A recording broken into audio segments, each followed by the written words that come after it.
Good morning, children. I hope you all will be quite well. So, today let's discuss about past tense. तो बच्चों आज हम लोग past tense की चर्चा करेंगे। इसके पहले प्रेजेंट टेंस पे डिस्कशन किया था। आज हम लोग पास्ट टेंस पे बात करेंगे। प्रेजेंट टेंस की तरह पास्ट टेंस में भी बच्चों इसके 4 पार्ट्स होते हैं। सिंपल पास्ट या past indefinite tense, second past continuous और past progressive tense, third past perfect tense and fourth past perfect continuous tense. सबसे पहले हम लोग सिंपल पास्ट या पास्ट इंडेफिनिट टेंस पर चर्चा करेंगे। So let's first see children where we use simple past tense. This tense, simple past tense, is used to express an action completed in the past. See example children. I met my friend yesterday. She came early in the morning. Second use is to express a habitual or regular action in the past. Example, he visited the temple every morning to offer prayer. Next example, when I was a student, I always got up at 5 AM. तो ये बच्चों simple past tense के usage हैं। कहाँ हम simple past tense का use करते हैं। अब बच्चों स्ट्रक्चर देखेंगे। सिंपल पास्ट टेंस का स्ट्रक्चर क्या है, किस तरह से हम सिंपल पास्ट टेंस में सेंटेंस फॉर्म करते हैं, बनाते हैं, सेंटेंस बनाते हैं। तो इस सिंपल पास्ट टेंस में बच्चों हम सब्जेक्ट प्लस वर्ब की सेकेंड फॉर्म प्लस ऑब्जेक्ट का यूज करते हैं। मीन्स कि अगर कोई भी एक्शन आपको पास्ट टेंस में डिस्क्राइब करना है तो हम पहले सब्जेक्ट रखेंगे, फिर जो वर्ब है उसका सेकेंड फॉर्म और उसके बाद ऑब्जेक्ट रखेंगे। वर्ब के 3 फॉर्म होते हैं, प्रेजेंट टेंस, पास्ट टेंस और पास्ट पार्टिसिपल। प्रेजेंट टेंस को हम फर्स्ट फॉर्म बोलते हैं, पास्ट टेंस को हम second form of the verb बोलते हैं और थर्ड फॉर्म जो वर्ब की होती है उसको पास्ट पार्टिसिपल बोलते हैं। तो एग्जाम्पल देखेंगे, इंडिया गॉट फ्रीडम इन 1947। अब 1947 ये पास्ट की इवेंट हो गई, तो इसलिए गॉट, यहाँ पर वर्ब क्या है, गॉट, और ये गॉट सेकेंड फॉर्म है। इसका फर्स्ट फॉर्म होता है गेट, गेट, गॉट, गॉट और गेट, गॉट, गॉटन। अगला एग्जाम्पल देखेंगे, he called on me last night. अब इसमें जो वर्ब है वो है कॉल्ड। ये कॉल्ड जो है सेकेंड फॉर्म है, इसका फर्स्ट फॉर्म होता है कॉल और सेकेंड फॉर्म हुआ कॉल्ड और थर्ड फॉर्म भी कॉल्ड होता है। इस तरह से बच्चों हम सब्जेक्ट प्लस वर्ब की सेकेंड फॉर्म प्लस ऑब्जेक्ट का यूज करके और हम पास्ट इंडेफिनिट में सेंटेंसेस को फॉर्म कर सकते हैं। यहाँ मेन चीज़ आपको ध्यान रखना है कि सिंपल पास्ट टेंस का यूज हम किसी भी एक्शन को डिस्क्राइब करने के लिए करते हैं जो पास्ट में घटित हुई हो, और उसके बाद हम ये स्ट्रक्चर यूज करते हैं। अब बच्चों हम नेगेटिव और interrogative sentences simple past tense में कैसे फॉर्म करते हैं, कैसे बनाते हैं, तो उसको देखेंगे। अब सबसे पहले नेगेटिव सेंटेंस के लिए हम और इंट्रागेटिव दोनों के लिए हम डिड हेल्पिंग वर्ब का यूज करते हैं। तो नेगेटिव सेंटेंस देखेंगे, subject plus did plus not plus verb की फर्स्ट फॉर्म प्लस ऑब्जेक्ट। अब बच्चों यहाँ आपको ध्यान रखना है, नेगेटिव और इंट्रागेटिव सेंटेंसेस जब हम फॉर्म करते हैं सिंपल पास्ट टेंस में, तो डिड हेल्पिंग वर्ब का यूज करते हैं, और उसके बाद जब मेन वर्ब जो होती है उसका हम फर्स्ट फॉर्म यूज करते हैं। एग्जाम्पल देखिए, he did not do anything yesterday. अब अगर इसी सेंटेंस को हम पॉजिटिव सेंटेंस बनाएंगे तो होगा ही डिड येस्टरडे, लेकिन जब इसको नेगेटिव में चेंज करेंगे तो ही डिड नॉट, ये एक जो डिड है ये हेल्पिंग वर्ब है, जो और नॉट के बाद जो डू आया वो मेन वर्ब है। अब इंट्रागेटिव सेंटेंस देखेंगे बच्चों। इंट्रागेटिव में पहले डिड, फिर सब्जेक्ट, फिर वर्ब की first form plus object. Interrogative हम दो तरह के फॉर्म करते हैं, बनाते हैं। एक तो इंट्रागेटिव कोई भी टेंस हो, जब हम हेल्पिंग वर्ब को सब्जेक्ट के पहले रखते हैं तो इस तरह से हम यस नो टाइप के क्वेश्चन बनाते हैं। इनको यस नो टाइप क्वेश्चंस कहते हैं, और answer of such questions is given in yes or no, so that is why these type of questions are known as yes no type question. See the example, did they win the match yesterday? अब इसमें कोई interrogative word का use नहीं हुआ है, simply did is placed before subject they. So the answer in brief of this question can be given in yes or no, so that is why such questions are known as yes no type question. But we can use question word also to ask different types of questions, तो उसमें भी कोई दिक्कत नहीं है। अगर आपको question word का यूज करना है तो सबसे पहले क्वेश्चन वर्ड रखेंगे। मैंने पहले दिन आपको बताए थे क्वेश्चन वर्ड्स, जैसे why, who, which, how, where, when, how many, ये सारे क्वेश्चन वर्ड्स होते हैं, और इनका यूज हम क्वेश्चन करने के लिए करते हैं। तो देखिए एग्जाम्पल देखिए, when did he come back from London. अब इसमें क्वेश्चन वर्ड व्हेन आया, उसके बाद हेल्पिंग वर्ब डिड, फिर सब्जेक्ट ही, और फिर वर्ब कम, और फिर rest of the part of the sentence. तो इस तरह से हम नेगेटिव और इंट्रागेटिव पास्ट इंडेफिनिट के फॉर्म करते हैं। आगे पास्ट कंटिन्यूस टेंस, इसको बच्चों पास्ट प्रोग्रेसिव टेंस भी कहते हैं। सबसे पहले इसका यूज देखेंगे कहाँ करते हैं।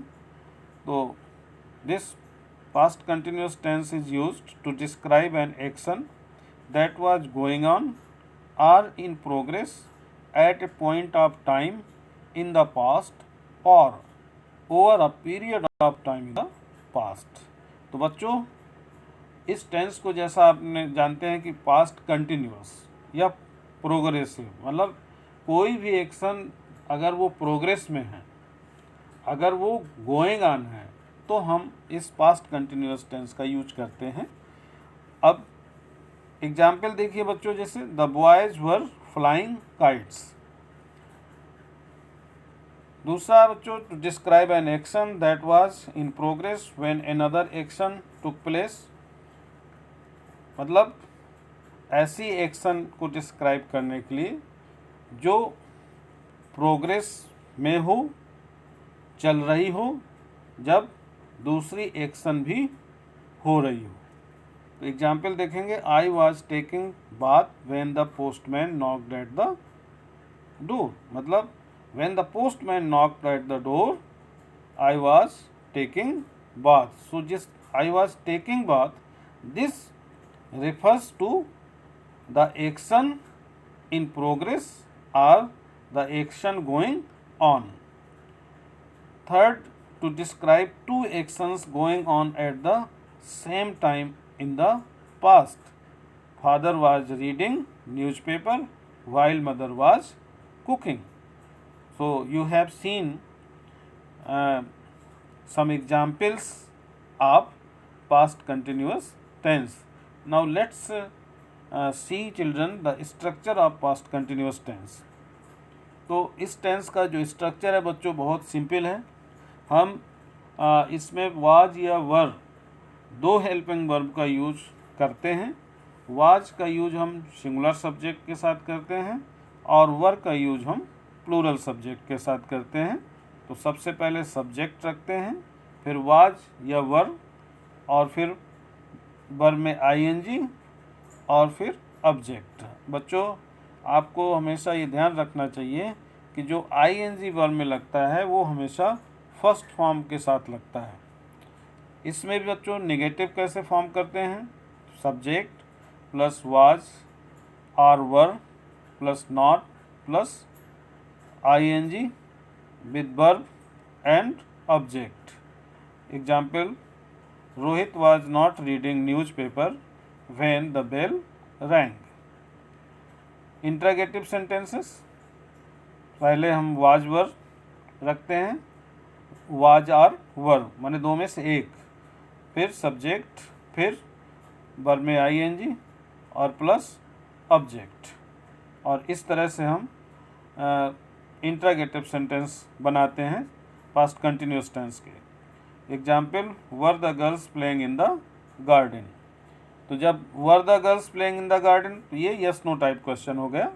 इसी में हम क्वेश्चन वर्ड यूज करके भी इंट्रोगेटिव बना सकते हैं.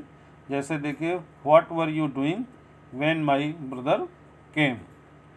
सो ये बच्चों ये पास्ट कंटिन्यूअस टेंस का स्ट्रक्चर है और मैंने आपको बताया इसमें कैसे हम नेगेटिव सेंटेंसेस पास्ट कंटिन्यूअस में बनाते हैं और इंट्रोगेटिव सेंटेंसेस बनाते हैं. अब हम पास्ट परफेक्ट टेंस पे चर्चा करेंगे बच्चों. तो सबसे पहले let's see the use of past perfect tense. So this past perfect tense is used to describe an action completed in the past with the words already, before, never, still, etc.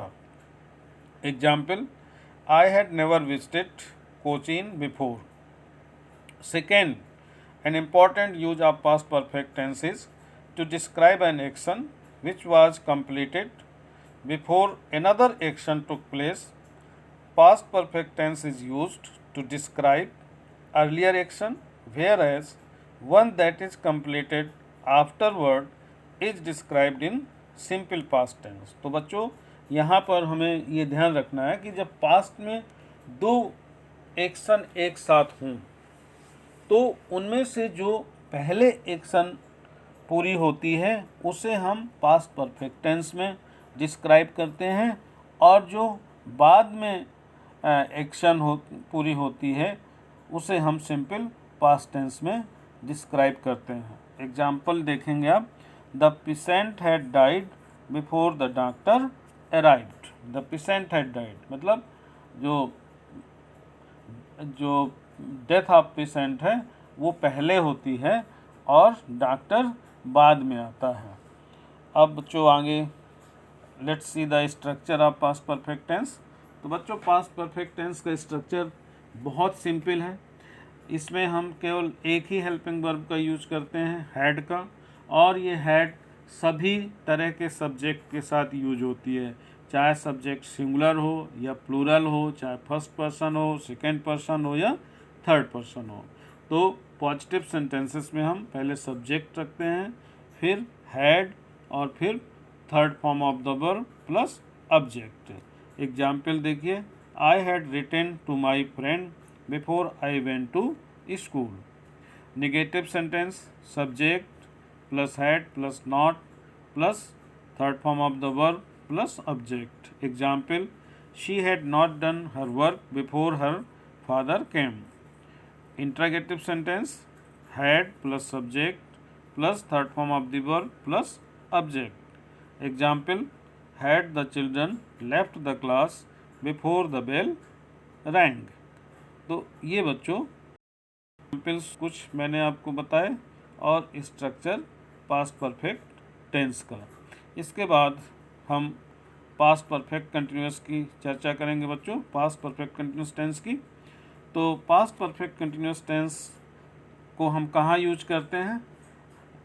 Let's see it.